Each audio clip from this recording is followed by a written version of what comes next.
Office போகிறதுக்கு முன்னாடி வரைக்கும் பெரிய ஃபங்க்ஷன்னா அது தீபாவளி பொங்கல் தான். புது ட்ரெஸ் வாங்குறதோ மேட்சிங்காக வளையல் வாங்குறதுன்னு ஏதாச்சும் ஒரு செலவு பண்ணிக்கிட்டே இருப்பேன். ஆனால் ஆஃபீஸ் இருந்ததுக்கப்புறம் பெரிய பண்டிகைனா அது கிறிஸ்மஸ் தாங்க. எப்படியாச்சும் தேடி கண்டுபிடிச்சி ரெட் அண்ட் ஒயிட்டில் ஒரு ட்ரெஸ்ஸை வாங்கி போட்டு போயிடுவேன். தீபாவளிக்கு ஸ்வீட் கொடுக்காதவங்க கூட கிறிஸ்மஸ்க்கு கேக் கொடுத்துருவாங்க. ஆஃபீஸ்லேயே குண்டாக இருக்கவங்கள பார்த்து சாண்டா கிளாஸ் வேஷம் போட்டு ஜாலியாக என்ஜாய் பண்ணிட்டு இருப்போம். ஆனால் இந்த வருஷம் எங்கள் சாண்டாக்கு உடம்பு சரியில்லையா என்னன்னு தெரியல, ஒல்லியாயிட்டாரு.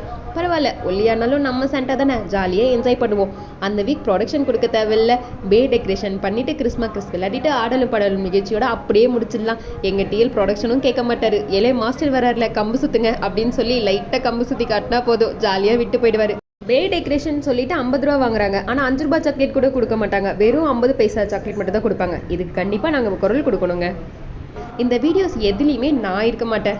ஏன்னா நானும் உங்களை மாதிரி வீடியோவில் தான் பார்த்துட்ருக்கேன். ஆமாங்க, நான் ஒர்க் ஃப்ரம் ஹோம் பண்ணிகிட்ருக்கேன். என்ன மாதிரியே ஒர்க் ஃப்ரம் ஹோமில் இருந்துக்கிட்டு ஆஃபீஸ் பண்ண மிஸ் பண்ணுறவங்க யாராக இருந்தால் கண்டிப்பாக லைக் பண்ணிவிடுங்க.